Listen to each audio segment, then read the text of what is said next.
to something even faster and bigger. And we all miss this opportunity to learn from them. So that was the thinking behind this event. And thanks to Raman's push and Sunil's follow-ups and things like that, we made it happen. So thanks everyone for being here. I'm sure there is a tremendous amount of take-home value once we conclude. So over to you, Anjan, Ashok. Take it.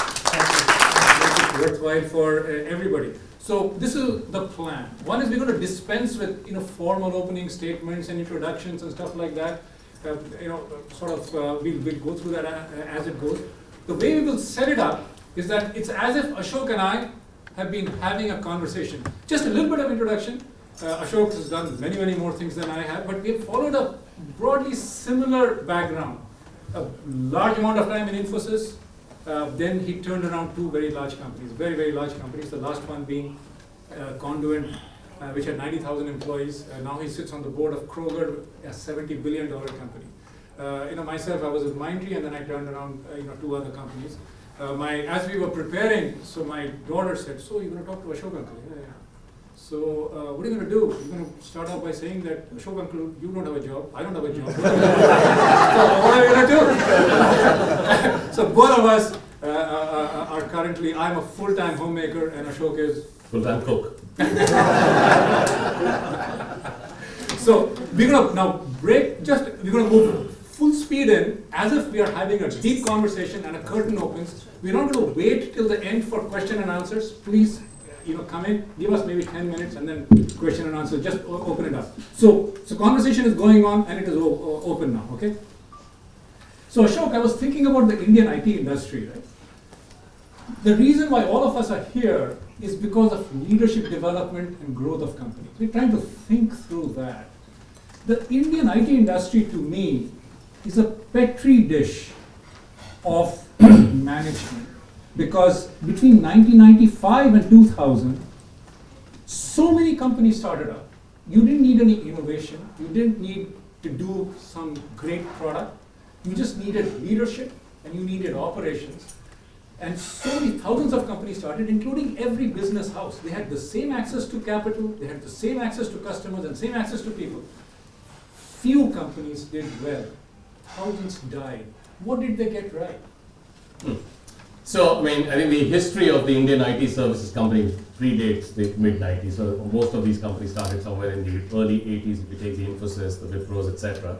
But really came into their own around the Y2K phase, which is when it sort of attracted global attention. There is a quirk of nature that you write a program and you suddenly find that you didn't get the dates right. And then you have to go and outsource it to somebody else and say, "Can you fix this for me?" So, you guys are all entrepreneurs, so you've obviously taken advantage of every sort of asymmetry that's been in the market. But I would say that one of the key things, if I reflect back, and not to make this into a plug for InfoSys or any of those guys who became successful, but there's some key elements that resulted in the success of this.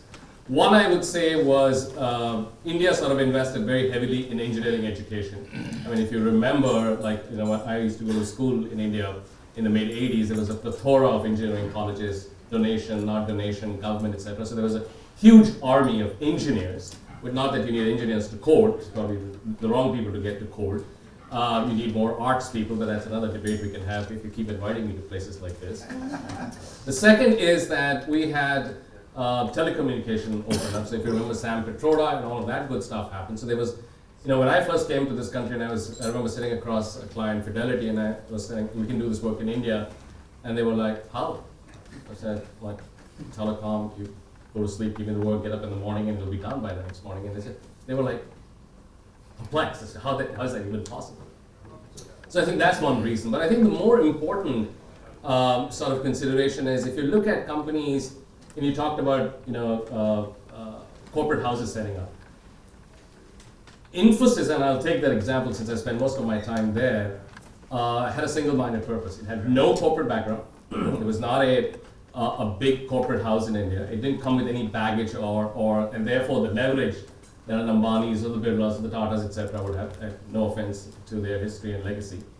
And it fired the imagination of people in India that a bunch of guys, 7 guys who basically had a very average, if you will, background. I mean, Murthy, for example, is the middle child of 11 children of a school teacher in Mysore. Excuse me, outside Mysore.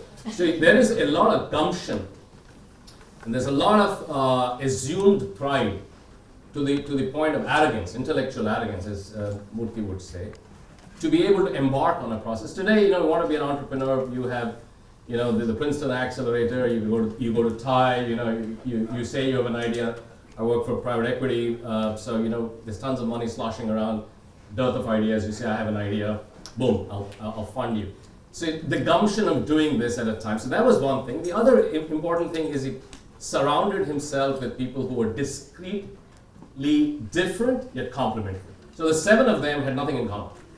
So as you sort of look to build teams, and that's a lesson. I'm sort of going to say something, and I'm going to extract a sort of a message. Is that it's very important to sort of look at people who are not like you. They're completely different people. You can either build that skill like these 7 guys did, and then very interestingly, and I have sort of a story, and Tulika is here, who was my partner in crime back in Bank of America many moons ago. We used to work together. Then they attracted a bunch of people who were again very different from who they were. So. And I think the other thing, and probably more important thing, was those who survived, and a lot of people survived but did not necessarily thrive, is the fact that you had a sort of a superordinate goal that you set up. We never in InfoSys talked about growth, believe it or not. We never talked about being the fastest company, or the most profitable company, or the best this, that, the other. We only talked about a superordinate goal, which is very clearly defined as provide value to your clients, and an opportunity for every professional Indian to a gateway for wealth creation. So, which is the reason why it went public. That's why it became more transparent. And you know the story of the ADR with InfoSys and a little stint in Bank of America. So, I don't know how many people here know of the top 100 companies in India. How many companies are there which are not either government-owned or family-owned? Any guesses? How many companies are the top 100? 5, 10. There's one. Oh my God. There's one. And you know who that one is. So that's the transformation that happened. So you're talking about why some companies made it, some companies didn't. So you were working with Bank of America, investment banker after Ahmedabad, and then some people came up and they were trying to raise some money. Yeah. So what were they raising money for? So that's another interesting story in terms of the thinking or the philosophy behind companies that really succeed. And again, we're sort of going back to Infosys. I should really call them up and get paid for this. But so a young banker on a Friday afternoon, you're sitting in the office, you see your boss walking with a manila folder. What does a smart banker do? Puts his head down and tries to not catch the attention, right? If you ever went to school, that's exactly what you did. If the teacher had a question, you avoided eye contact. But I was very poor at that, and my boss shows up and says, "You look Indian enough. This is an Indian company that wants to do an ADR. It's an $80 million company called Infosys. Obviously you go through the paperwork, and the guy tells you take your time in coming up with the answer for it, which means Monday morning 8 o'clock. So you go on Monday morning 8 o'clock and tell them this is complete rubbish. These guys want to raise money, $100 million, an $80 million company. They want to raise money because they want to build a campus in India. And of course, with my level of refined investment banking skills, my answer was that they should acquire a consulting firm. They want to be in the US, they should acquire a consulting firm. And my boss, being the sage man he was, he laughed at me and he said, and so I said, we should not, do not touch this. This is a dead asset. I know India, I'm from there, So he said, yeah, totally, I completely agree with you. Let us sit down with these guys. And he said, you come along with me. I was a fly on the wall. So we sat through the management presentation that they made. And they told us the reason why they wanted to build a campus, because that was the only tangible. Murthy and Co. wanted to invite their clients from the US back to India, so that in a services environment, there's nothing to really, no tires to kick. There's nothing tangible to hold. It's basically my word saying, look, I'm going to make a great pitch. Hopefully you'll buy it, and then we're all going to make a leap of faith together, and that's going to happen 10,000 miles incidentally, 10,000 miles away incidentally. And it's going to happen when you're sleeping. So imagine. Cell phones weren't there at that time. The internet was just about coming up. It was Yeah. 4.77 megahertz, that. Now you're getting technical. Yeah. But yeah, no, I know what you're talking about. You're basically getting off the phone and dropping quarters and calling your boss, should I agree, sign this deal at this particular price.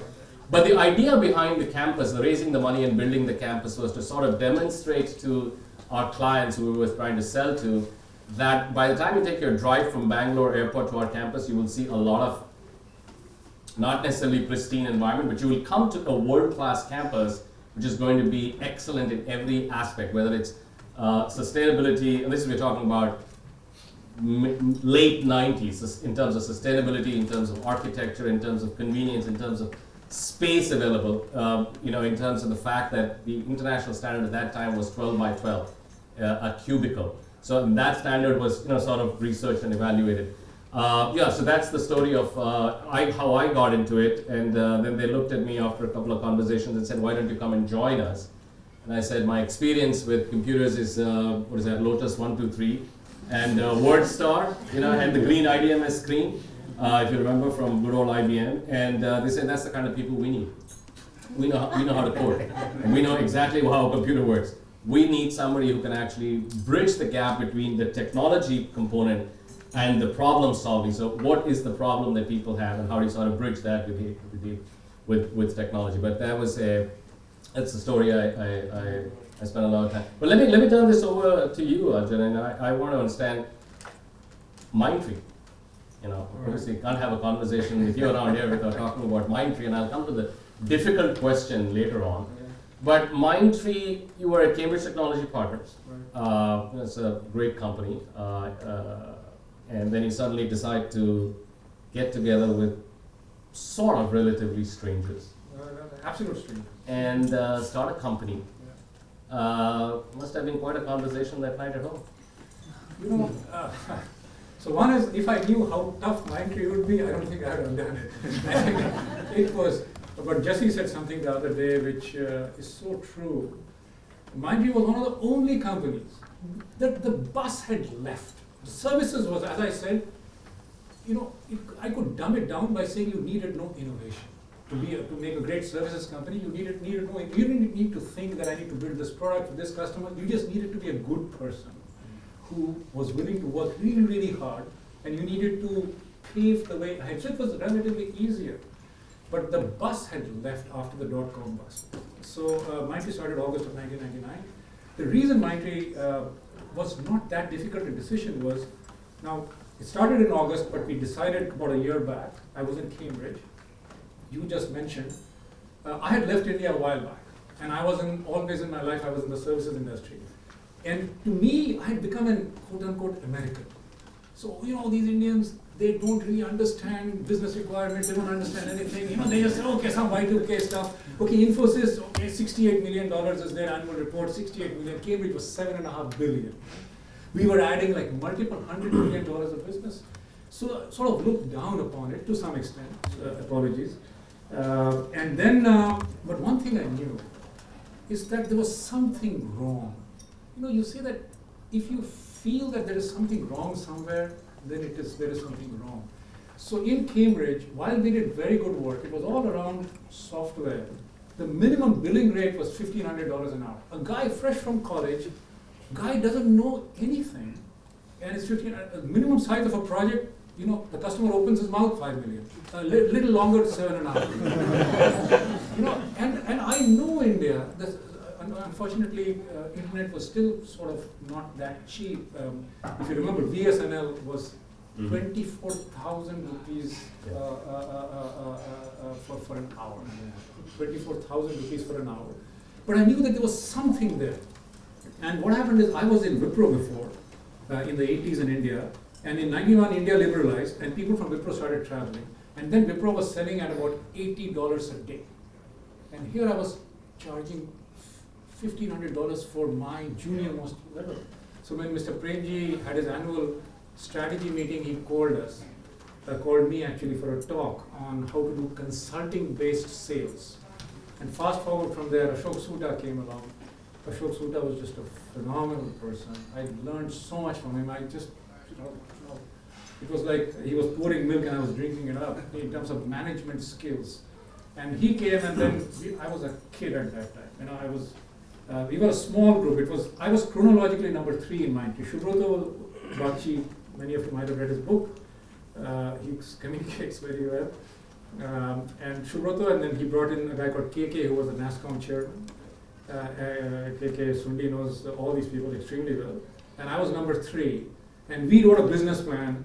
And I was not thinking. It was a 30-second discussion at home because knew that there was something that is going to happen. And we were fired by unbelievable passion. I was just reflecting, in MindTree there was no question of failure. We never thought of what will happen if we fail. And it was, how can we it was like a platoon, it was like a commando force. With 10 of us, and how can anybody be hurt or fail? And the primary person in that is Ashok Suta. So another thing that I say is in leadership, that people work hard in companies to make their leaders successful. People do, you can give them enormous amounts of money, but they'll not do it. But if you can challenge them, if you can excite them, if you can bring passion in them, they do unbelievable stuff. So Ashok can't be a failure. And we never thought failure was an option. And we just built it. So it was an easy conversation. There were many things that we did. I read a book just before MindTree was starting, is that the culture of a company is built in the first 90 days of its existence, and it is very difficult to change after that. I read this and I said, my God. So in the next 90 days, we never thought of MindTree as a small company, as a struggling company. MindTree will be the biggest. That's the most successful. Big was not the issue. It was business enabling, etc., whatever. And so first 90 days, my God, what are we going to do? But now when I think back, there were so many things we did in the first 90 days which built the culture of the company to what it became against all odds. I'll take that completely because I know what the odds were. So that was a great journey. Yeah. No, so since you brought up MindTree and you brought up Mr. Sutha, it would. So I'm just going to amp this conversation up a little bit, right? So I'm going to ask, and I think it'll be very. I think it's important to hear what actually happened, if you can, and how you sort of dealt with it. The issue at hand is a set of founders fired their, and I'm using the word loosely, but fired their principal founder. And when does that happen? How does that happen? And how did you guys go about doing it? I'll briefly talk about the highlights. And if I may just, and I raise this question only because some of us or most of us, sometime or the other, will have that situation for us to do or for it to happen to us. Either way. And we as leaders don't see the challenges. So briefly, the facts of the case: we were 10 founders, and we were brothers. And we were brothers. I mean, no question about it. For the first 6-7 years, we stayed in the same. We didn't take different hotel rooms. We shared rooms. We shared rooms. We shared rooms. There's a story. We were going IPO. And we always did Priceline for our rooms, but we were going IPO, so these investment bankers like your they set up these rooms, and we went to Paris, and there was this, right, Champs-Élysées, this huge big hotel, and we came in, and so 2 of us, walked in to the room, and this is a Paris hotel with people, whatever, it was like this top Paris hotel, and it was a room with 1 king bed. So as soon as we walked in, like there was a flutter and people said, "Oh my God, we're going to change it around." We said, "No, don't worry. And they said, "Oh, all right."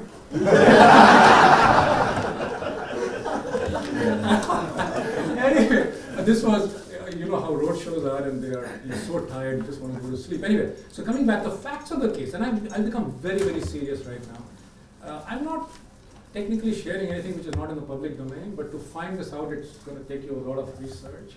10 of us were brothers.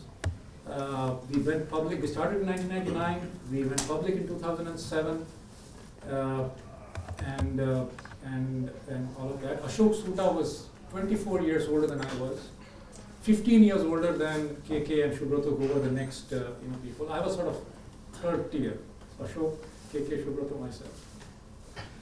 And then MindTree was a struggle. I just come out a little bit and come back to the story. I left MindTree in 2013 because I thought MindTree was becoming easy. And I like a struggle. And easy to me is when you can predict 4 quarters of revenue. So if you predict 4 quarters of revenue, what's left? There's no point, right? MindTree was a struggle.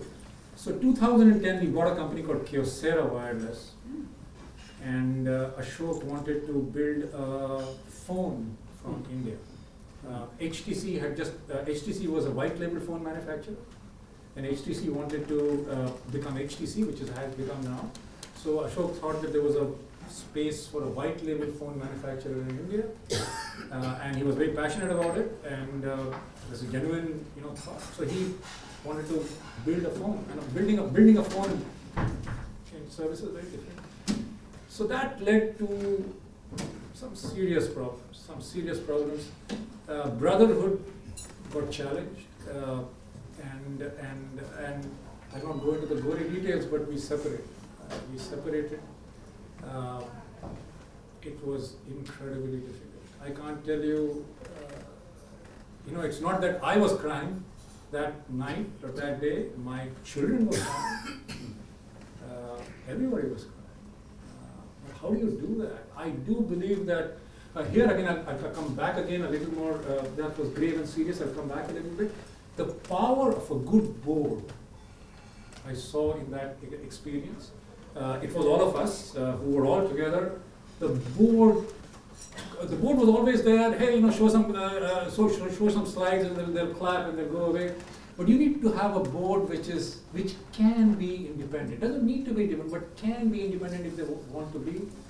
The board really stepped in very, very well and mentored us through a time when MindTree definitely have died as a company. Ashok gave a very recent article when Siddharth episode was there that he was thinking of selling MindTree at that point in time.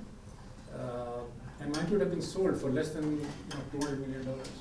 And today we just got sold for $2 billion about 4 months back. So the stories I would take is, one is, whoever is look left, look right, look in front, great friends. Unfortunately, life is long. And friendships do face a strain. And how will you deal with it? Don't think that things will be forever, except for your wife. Your children will not be forever, thank you God. Right? But that strain will come, and were we too naive to think that it will not happen? But I think thankfully we had put a board in place. I would put 100% of the this thing on the board for taking us through this and on to the next phase of our journey. It was an extremely difficult phase for us. Thank you for sharing that. So Ashok, you, in 12 years after you joined InfoSys, in 12 years you became a member of the board and the youngest non-founder and the senior most non-founder. You were widely tipped to being a strong contender to pick up InfoSys. I mentioned before, only one company in the top 100. It was an extremely, now there are other prestigious jobs in India. That was the most prestigious job. Then you took over iGate, which was a doddering company in terms of both financials and otherwise. You walked into a fire. When you're in a company and you grow in the company, you know how the company runs. You know how everybody, I'm coming to how to do a turnaround and what are the challenges there. You just walked into a company where suddenly the CEO had left. The financials were in great shape, were not in good shape, the customers were unhappy. You walk in and everybody is a stranger there. What do you do? How do you figure out your priority? What did you do? You run back home. So I'll tell you, iGate has an office in Edison at that time. So my wife Tanaz asked me, so do you even know how to get to the office? Because all my life I got out of bed, got to the InfoSys office. And I said, no, let's go for dinner. I mean, you have to go to Edison, you have to have dinner. And then we looked at the office, and next morning I showed up to work. But But you know, iGate was, so there are a couple of things that were going on in my head as I was in InfoSys. One, as you said, 4 quarters. I mean, I knew my job in InfoSys. I knew exactly what to do. By 6:30 in the morning, I'd made my calls, I was done. I knew exactly who to call, which button to press, what numbers to get, etc., etc., etc. So you lose the sense of, yes, I mean, there's always this carrot of, you know, you become the CEO of a company, but you know, a carrot is always, it's accompanied by a very, very long stick, and you know, and it can keep dangling there and you can keep waiting. Ultimately, if you wait long enough in a company, invariably you'll become CEO. But that is not the, so I got a call from a private equity company called Apex, and they said, look, we made this, we bought this company, we're having challenges, we had an event that we need to do. So it was a very finite job, monetize the place, and you could monetize this over whatever period of time you wanted, but they wanted it monetized as fast as possible, which required a dramatic turnaround. Which is why I sort of, you know, we sort of got the logo for the company changed, and we called it Speed, Agility, and Imagination. Basically, the whole focus was speed. Gotta get it done by tomorrow. And if anything had to be done by tomorrow, it needed to get done yesterday, etc., etc., etc. And agility and imagination, because I was going to be now selling a story that you're talking about transformation, and it is which one had to believe oneself. And coming in cold into a new place where you don't know the history, you don't know the legacy. You know, it's a bunch of companies that have been brought together, and this $250 million company goes and buys a $700 million company, and there's complete loggerheads and all of that good stuff. And then there's sort of unethical stuff that's happening. So you basically look at the company, and then you first and foremost convince yourself, can you do this transformation? Okay, and then sort of define what that transformation needs to look like, and then communicate the heck out of it, right? I mean, a transformation at the end of the day, and since that's the topic, it's all about, you know, a clarity of purpose. The clarity of purpose in this particular case is we need to turn this company around. It's growing at 0.5%. The industry is doing double digit. How do we get to at least 10% so that if there is an equity play, there is an equity play to this. It is, so it had $950 million company. It had $1 billion of debt that they acquired. It had a market capitalization of less than $1 billion. So you go into a scenario like that, and then you sort of, you know, you have to start making decisions, right? It's should I pay down the debt? Does low debt equity give me more business? No? Okay, forget the debt. And so you've got to move a lot of things on the chessboard to make that happen. But number one is clarity. What are the 3 things that you need to do? What is the timeline that you need to do it? Who are the athletes that are going to be with you to be able to take that journey? The second one is consistency. You know, in a transformation, the way I see it, and having been doing this for 7 years, you realize that it's very, very easy to pick a bunch of topics and say we're going to do transformation along these particular swim lanes. And then you very quickly realize that that is not the smart thing to do, because each of these swim lanes looks deserving, has a sponsor, but it's really not going to result in either the speed, the agility, or the imagination, or the monetization of it. I mean, I always say that, you know, the CEO's job is you know, our job is you walk into a new company, it's a dark room. You take out a flashlight, you switch on the flashlight, you see something, and that's the shiny object that you go after. But you don't realize, or you should realize, that the rest of the room is in darkness. Which, as a CEO, is you sort of think, okay, I'm highly focused, and I know exactly what to do. Blah, blah, blah, I'm going to cut cost here, I'm going to shut that business down, we're going to, like we did in Conduent, 65 countries to 5 countries, etc., etc. And then you suddenly realize that you're so caught up in that light that you have shown, which you believe, no other knowledge, no legacy, no sort of understanding of the culture of the place, that you left the rest of the room in darkness, and that's where the games begin to happen. And that's why communication becomes extremely important, because you have to keep reminding yourself and the rest of the community, which is, you know, your shareholders, your clients, your employees, and the community at large, the single-minded purpose of why this is being done. And most importantly, you have to convince yourself, because a CEO gets kind of lonely. And, it's you know, the only person that in our house who awaits my coming back at the end of a long day is Scout. So everybody else is a long, you know, has got a life of it. It's only the dog is happy to see, oh, this guy's back again.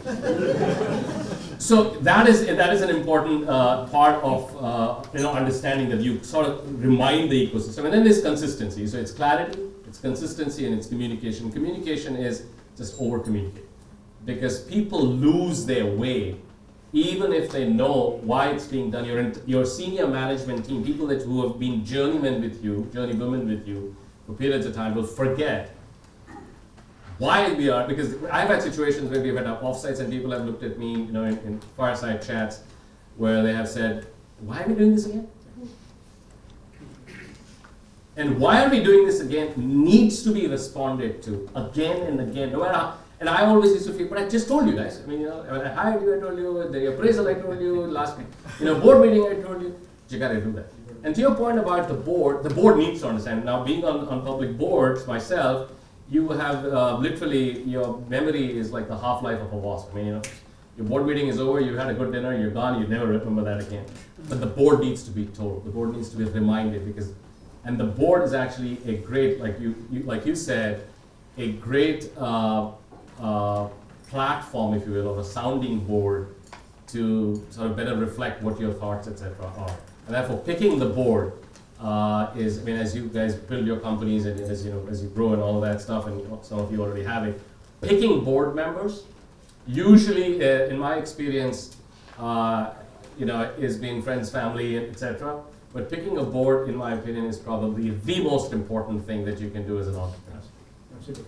Let me share one experience of mine. Sure. I'd love to get your feedback and I'd love to take any questions also. So, walking into a new company, where one of the biggest disadvantages of walking into a new company is that you walk in the corridor and you don't know that there is a superstar guy who just walked past you. If this was InfoSys or MindTree, I would know the guy and say, hey, guy, do you remember that stuff we did 5 years back and stuff like that? And this guy thinks, hey, this is the CEO of the company. He doesn't even know who I am. He doesn't know how important I am.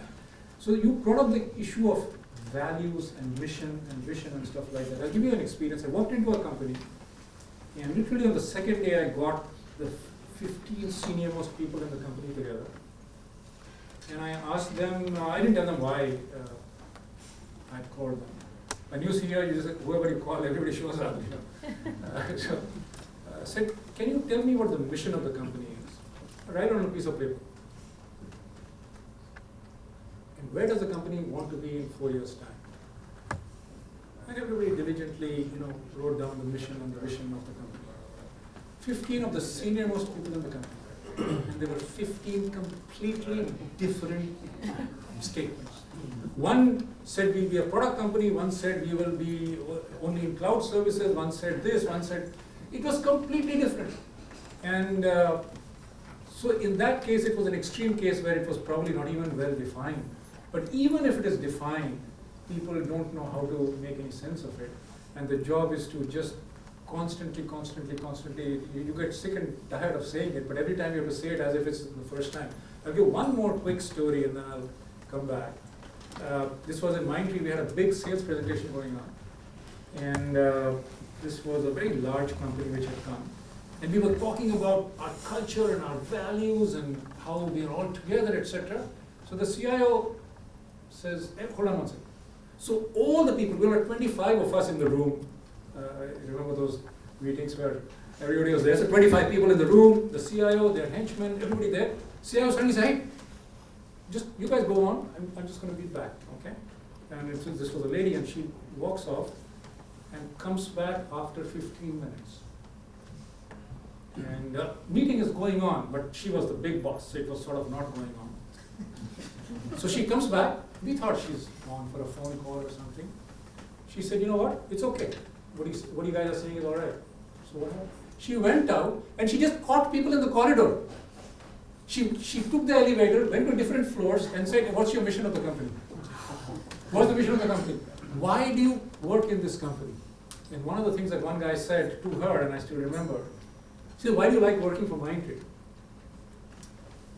He said, you're talking of transparency. He says, I like working for MindTree because the management shares information with me that they do not need to share. So that guy felt included as part of the company. So culture and values and communication becomes a rallying cry. Coming back to my opening question of why did some companies do well and why did some companies not do well, one of the feelings I have, and I would love to get perceptions from people around, is that people just didn't communicate why they are in that business. Mm-hmm. If the purpose of that business is to produce 15% EBITDA, that company will never survive. But that purpose, like InfoSys, is to change social governance, corporate governance. And those become important. Why are you in business? Google said whatever, Microsoft said computer on every desktop. And that purpose becomes very, very important. And that purpose needs to be communicated ad nauseum. Yeah. Ad nauseum. I think that's my perspective. So it's also a recruitment tool, as I was saying earlier, a superordinate goal, which goes way beyond profitability, sales growth, your bonus, your compensation. There has to be a superordinate goal that attracts people. Like you said, a lot of people actually work to pay their bills, but they come to work also to be inspired, to be motivated. To the point that people work for people, and people don't leave companies, people leave bosses. People leave bad bosses. Everybody, my personal belief is everybody gets up in the morning to do a great day's job. Two people come in the way. One, of course, is traffic in Jersey, and the other is your boss. If your boss is not inspiring you or motivating you, there is no reason why she needs to come back to work. And I think that sort of superordinate aspiration and ambition, values, mission. If any company that you look at, we were doing the value statement for iGate or for Conduent. You search on the internet, what is the best one, pick word from here, pick a word from here, word from here. And there are companies that do that. But trust me, there are companies that actually will call you and say, what do you want to sound like? So authenticity and living the values, living and the authentic values is very, very important. You can say we want to be da da da da da. And we believe in emancipation of, let's say, diversity of by gender. And then you go to their executive committee page, boom. So what happened? How do you translate one from the other? So that is living the value system and sort of practicing that and holding people accountable. I'll give you an example about InfoSys. I think one of the things very early on they said we will live the values. And no matter who that person is, no matter how important that person is, if there has been a value system violation, boom. And that was, InfoSys was a very big debating club. You basically sat and debated everything. Anything and everything that was done as a consensus. Now, consensus also means compromise in a certain way, because you got to get that guy's input, this guy's input, and sort of do something. But it was effective in that every person, like you said, felt a part of the company, participated. I don't think anybody spent any time in looking at the ADR. When we listed in '99 March, we listed at, that's how we probably remember, it's better than 36, 37 bucks. By the summer of that year, we were $600. Yeah. This was the time when you could open a company called, petmypet.com or something of that sort, wear my shoes today, pinksocks.com, etc. So that was the euphoria. It came down, and then we actually hired a firm to tell us how many people actually you think leave as a result of the stock price coming down. And I love consultants. They'll give you the answer that you want. So we told their boss, take this to the board.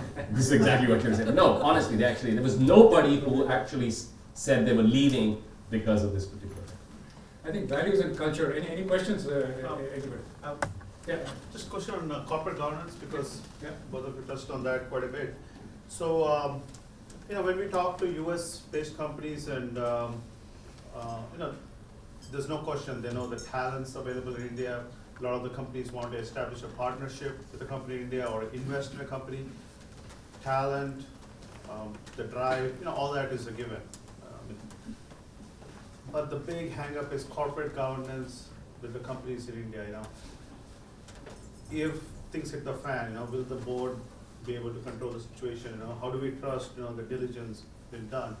So, unfortunately, much recently, people here are not naive. They look at the Wall Street Journal, they see that, Tata Sons, corporate governance issue, InfoSys also had some big, at the board level issues. So the stars of Indian companies have these, issues. So how would a private company or a, middle market listed company, not have a good, there's some concerns with American companies partnering with Indian companies on the corporate governance. So, from your experience beyond college boards, what are the key things we look for a board of an Indian company, and vice versa, not just companies here too.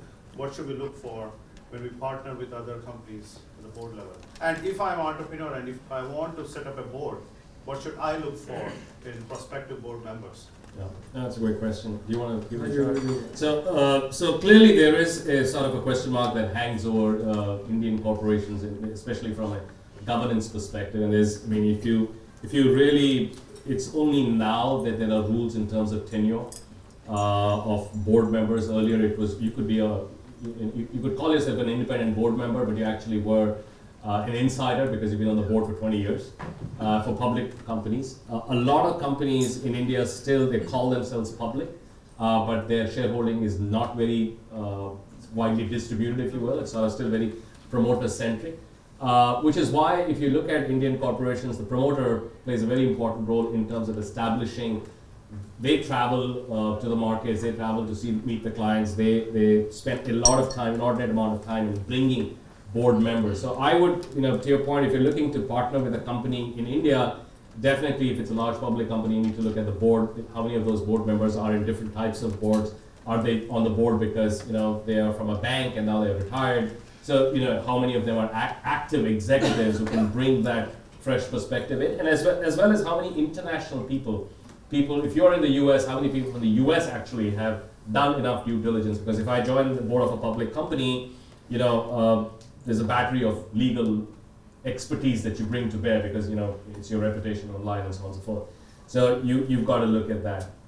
I think from a governance perspective, boards are, if you are looking to hire board members, definitely you need somebody who can call out your BS, for one. If you're an entrepreneur, you're full of ideas. And obviously, I'm not an entrepreneur, I'm sort of an inside corporate entrepreneur. But you have to have that arrogance and conviction that your ideas are right. Otherwise, you will never want to venture out on your own. You'll just, apply for a job and do that. So you have to have somebody who can look past that, look beyond that, and say, okay, I call this BS out. I don't think it's. Then you have to have those people who can sort of bridge the aspiration with the practical, and say, okay, what time frame are you doing this in? Everybody thinks that they have, the next best idea. They're going to do the wearable, and I was talking to this company that makes prosthetics. And they're building AI and machine learning because the brain, after a while, doesn't know that if you've lost a limb, the brain doesn't know that you've lost a limb. So you try to bring a stick and hit that, the brain winces. And after a while, the brain does not get the neural response. It sort of becomes like an appendix. You say, okay, there's nothing happening here. I'm not getting a neural response. And then it sort of switches off, which means so your balance, your gait, and all of that begins to impact you. So you've got to have somebody who can actually say that this is a great idea, but it's not going to make any money. Or this is a great idea, but it's not going to go to market next year. So you could go and make a pitch to the investors and talk to them about all these kind of things, and they may buy your story. In reality, it's not going to happen. So you need to have board members who can call that up. If you're a public company, you definitely need to focus on things. You need to bring in people who understand cyber risk, which is I'm on the Cyber Risk Director Network. There's like 30 of us from public company boards, and all we do is talk about the threat of cybersecurity, which is huge.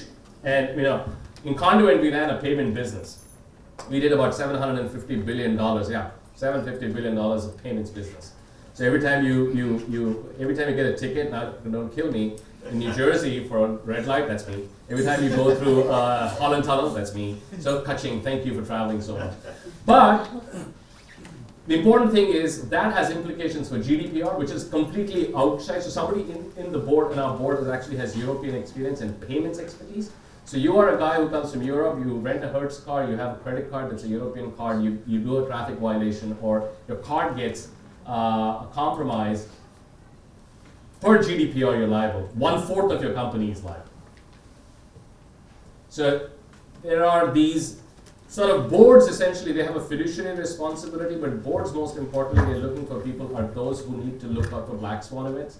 Or basically look for events that have a very, very low probability of happening, and if that event happens, the impact of that is, think somebody saying on 9/10 that we should lock the cockpit doors.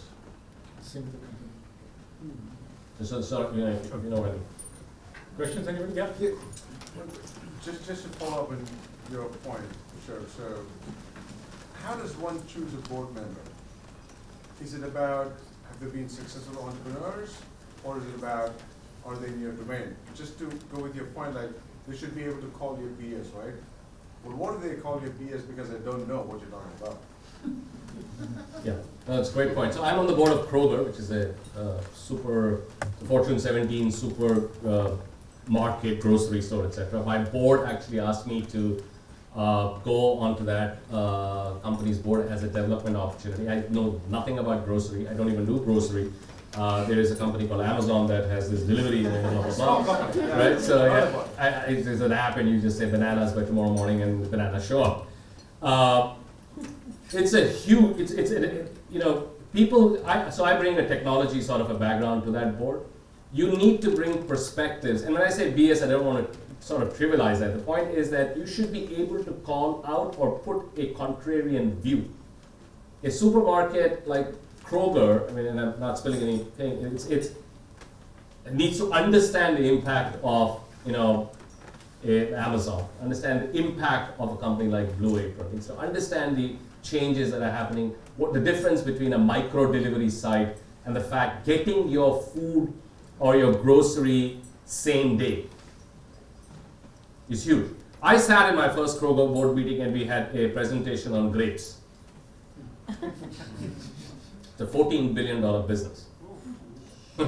Right? So, and then I was like, what am I doing here with the grapes? And they were like, you know, I've got grapes coming out of my head during all my years. But this is a fascinating story about grapes in terms of supply chain, in terms of sustainability, which is, I mean, you know, how are these grapes grown? What's the chemical that's being used? And its implications across the different people. And the board has people who are from the chemical industry. The board has people from food sustainability, from the government. So all kinds of people need to sort of come together. I hired a board, so in Conduent I had, some of you may be familiar with this name, Carl Icahn was an activist who got into my, it was much warmer then. And I had 4 board members that I brought it, and I brought one, somebody who had been a journeyman with me in a previous company, the chairman of Deloitte. Then I brought one from the government business, somebody who had been chief of personnel at George H.W. Bush's government, because we had a ton of government work. I brought in the mayor of, former mayor of Philadelphia, because he was a street fighter. And somebody I knew in a street fighter, I mean, if you're the mayor of Philadelphia, you can imagine. And for all due apologies to our neighbors across, but if you're the mayor of Philadelphia, you better know how to street fight. So we needed a street fighter, and the 4th person we brought in was somebody from Warburg Pincus, just to have a face-off against, you know, the finance types from Carl Icahn's group, etc. But that's what you look for, and you're allowed to make mistakes, and you should know when that mistake happens. This is why I asked the question about Mr. Sutha, is that you have to be able to, in your own head, be convinced of the fact that if there is something that you've done as a wrong hire, just like you do for an employee, you do the same for the board. I hope that sort of answers. Yes, it is. Just as a follow-up, sorry, more of a question to Sunil and to Jesse as well. As TiE attendees or members, do we have access to say that I need a group of board members for this particular venture that I'm doing? Do we have that? No, TiE does not do that. TiE is not a facilitator. It's a body that actually helps you educate, which is what we are getting here. You know, you can find mentors, but you basically provides you with a platform where you can actually find mentors, but you have to go connect, and the mentors want to be working with you, because, you know, just because you want someone to be mentor, you may not be the best mentee for them. You know, and you know, obviously for networking as well. So it's more of a platform as compared to actually a formal, like a speaker bureau or a board bureau. TiE does not do that. We have about 10 minutes left. Question. Say a question. Yeah. The challenge of managing the board and the internal forces, technology, your own team members, and then the marketplace by itself is quite daunting. Then how do you manage these activist investors who have their own agenda, who come in the way, who sometimes they help you, sometimes they don't. Sometimes they are counteractive. How do you manage them? they are in. Yeah, so Raj, you know, an activist is something that we all now have to sort of live with increasingly, because I think expectations with regards to what your share price and the returns, I mean, if you look at the market, it's about what a P of about 17, 18, and look at any of these companies, they're you know, in the 80s. I mean, look at Tesla or something. Comes down by $100 today, and it's not even a scratch, it goes right back up. I mean, so we're living in one of those, as Greenspan would say, highly euphoric times. You know, it's I think the tide will go out, and then we'll see what they're wearing while swimming. But having said that, you have to take the activist head on. This is no way you can duck that. You know, the activist sends you a letter, you take that, sends it to the board, and sends it to the CEO. They make it very personal, and they come right at you. And you show, my personal experience, you show any sign of fear, you finish. You don't show any sign of fear, you're still finished. Or you could be finished. But usually, my experience, whether it's Elliot in my past life or Carl this time, they look for an asset that has amazing number of inconsistencies, it's underperforming. So if you've gotten into the in the range of an icon, you really need, an activist, excuse me, you really need to do a lot of introspection as to what's happening in the company. It's a good time to do a spin-off. It's a good time to sort of lever yourself up. It's a good time to make some, orbit public statement that we're going to save $700 million of cost and stuff like that, because that's where they're going after. But you cannot escape them. So the only way you sort of escape them is by being consistent and sort of evaluate your company to the point that you know exactly that there are no inconsistencies. Let's try to get a few questions in. Then I'll once again come. So, well, great insights. First of all, thank you both for first of all your amazing success. So congratulations to both of you. But my question is basically fundamental. So the question that you asked, Anjan, was you had thousands of companies like Petri Dish in 1992, so we were one of them. And they were doing all kinds of different things, but there were only few that emerged, right? And that actually, I've also thought about that a lot, and it's really not easy to answer that question. But when I think about it, in retrospect, a lot of things become obvious. And one of the things that became obvious to me was Y2K, of course. Was the Y2K and the internet was the killer application for India to emerge, right? Definitely the fact that in '97, InfoSys had this massive number of people trained on solving this problem. They were at the right place at the right time. I feel that's definitely. Yeah, it's a long conversation. I would argue with that, because that means that companies could only have started at No. So in some way, so to cut a long story short, I guess you're saying. I always used to say, why aren't these companies focused on products rather than services? And it looked like services was the right business model for India at that time. Mm-hmm. And products would have been too early. That is true. I absolutely agree. But what I'm asking is, was there a reasoning within your company? This is because I never talked to somebody at the top from InfoSys or MindTree, so this would be a good opportunity for me to find out. I always used to push, because I knew the founders of Mastech. Mastech, of course, was another company, not Mastech Pittsburgh, but Mastech India. The founders were actually classmates. And they were focused on products. And I always used to tell them, there's a great opportunity for services. Why don't you guys focus on services? And they said, no, we don't want to be a body shop. And, so they denied those opportunities, and they didn't succeed as it was pride. If you ask me, it was pride. Yeah. So pride was not the right thing, not the right Pride is never the right thing. So what I'm trying to ask you was, and of course, they still became a big company, but not as big as InfoSys. Mastech was Mastech, Sudhakar and Sundar and Ketan and all these guys. I know them very well. In fact, we had lot of brainstorming sessions, just like you guys had in those days.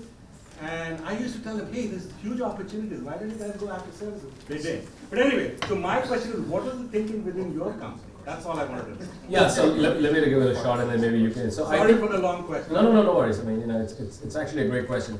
So we debated a lot about products because, product has a higher intellectual connotation than a service. So everybody wanted to move. We had a banking product, etc. The concern with products is it's IP driven. And very few companies out in the markets we wanted to serve in the US really thought that the IP was something that was intellectual property really belonged to the company coming out of India. That was one. Second one, it's a harder sell. If I need to sell you a product, I need to know the problem it's solving. I need to know how it's solving it. And so let's take a fixed income platform, right?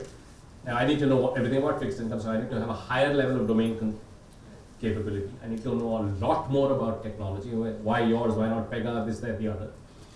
So that's the second part. It's a harder sale. It's a longer sales cycle. And you don't have credibility to come in and say you're a product company. Well, as it is, you're coming from somewhere else, and you want to. No. So you're a stranger. You're fresh off the board, and you're trying to sell. What is the quickest and fastest way? What can you sell? The quickest and fastest thing to sell is bodies. Right. And then you sort of evolve from the bodies and say, so P into Q becomes a little more sophisticated. And that value system actually moves. What you see today as platforms, and you see more IP-led sales, and prior to that was consulting. So there's an evolution here, right? Warm bodies, services, you saw consulting, because there's another smart way of saying bodies. Then you say application platforms, etc., and then sort of the product evolution. So if you look at the paradigm, I would actually say products are on one extreme end, a difficult end to bridge, and you don't necessarily, the evolution does not require you to reach there, because today you have, you can plug and play a lot of things. We'll just squeeze in a couple of questions. We want to take this. Hi, mine is a little bit of a futuristic question. By the way, great presentation. Wonderful to hear you. What about future CEOs? You see WeWork, you see all the things happening in the country these days. I'm a really young startup CEO now, and I'm thinking, is CEO the right place to be? Or should you be thinking, as a company goes, find your own spot and let somebody else do this, because it seems like you can never be perfect. You can never reach the level that you expect. Let me take that question. So according to a study in Harvard Business School, if any, many people in this room will not like my answer, but if any company which was started and has the same CEO after 5 years, they're doing something wrong. So if that's an answer. But I'll there are say exceptions. Statistically significant, because I need to see the data. Facebook is an exception, yes, Sunil. Yeah, so a quick thing. I know you guys have grown with a private company and then grown public. So I want to understand what your thought process in terms of behavior, in terms of outreach, culture, all those things you need to transform from a private to a public. So InfoSys was public in India before I joined it, but we did the ADR here. iGate was also public. And we did a Conduent IPO after we spun off in January of 2017.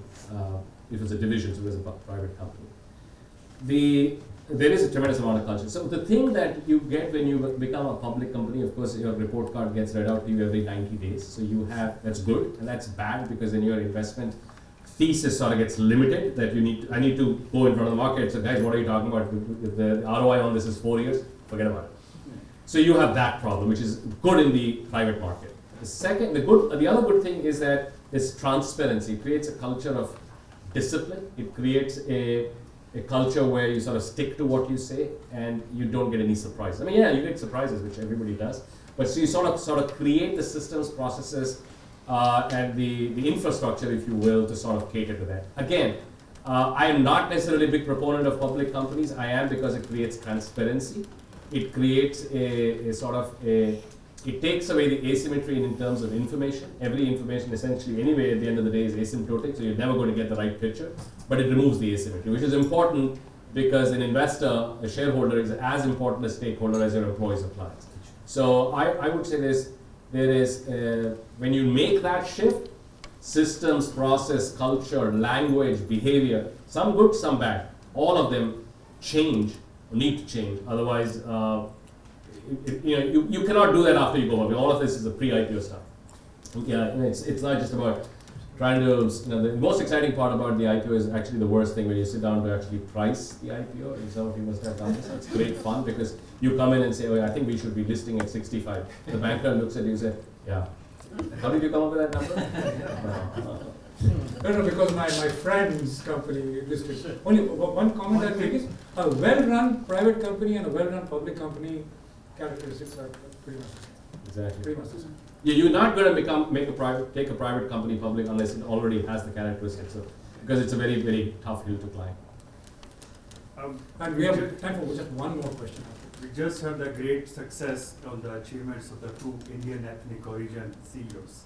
And there's a whole wave of communication where WeWork is having a new Indian CEO, and so does the IBM. Great time to be an Indian. So, what do you see the future and opportunity for the Indian ethnic CEOs and how they are going global? Well, I think So before he says that, Carl Icahn personally called him when he was enjoying his time with his family and asked him to join, and he became the CEO of a $7 billion company, one of the top Indian CEOs in the country, actually. Well, he actually did me a favor because my wife told me that, I married you for love, not lunch, so get out of the house and get a job. I have a feeling that that day is coming pretty soon. But I think it's a great time. I think we also have to remember, and these kind of platforms, and I didn't realize the extent and depth, and I think, Jesse, thank you for articulating the mentorship, the network, and the ability to sort of, learn. These kind of platforms are very important for, I think we've been, as a community, people of Indian ethnicity have been very, very successful. I mean, it's, in the fields of education for a very long time, business for a very long time, now increasingly in policy making and in government and politics, which is very, very critical. I have been to Washington multiple times, and if you look at the interns that are there who staff the senators, of course we have our own congressmen, senators, etc. The number of kids who are doing this, young 23, 24-year-old, and I sort of hope my daughter takes that route, is unbelievable. And so they're born and brought up here, but they have sort of they sort of understand because their parents, jumped off the boat around the same time that we did, or earlier or later, but they have a great sense of the bridge between it. And I think if I just look at this room and other people that I have met, it's Shantanu, Satya, Krishna and IBM, and all these guys, a significant amount of confidence and trust, to the point I'm beginning to worry that American companies in trouble are going to only find Indian CEOs. I'm going to close with this. I recently met a very large company which has not a single Indian. It's a multi-billion-dollar company, and reached out to me saying, all that I want to change my entire management to Indian. He doesn't have any business with India. He doesn't have any business in India. I want Indians. So my job is to convince him that he needs to show him that he was not doing the right stuff. Anyways, we are out of time. We can continue with this thing. Sibi, can I hand it back to you to just close up and wind up?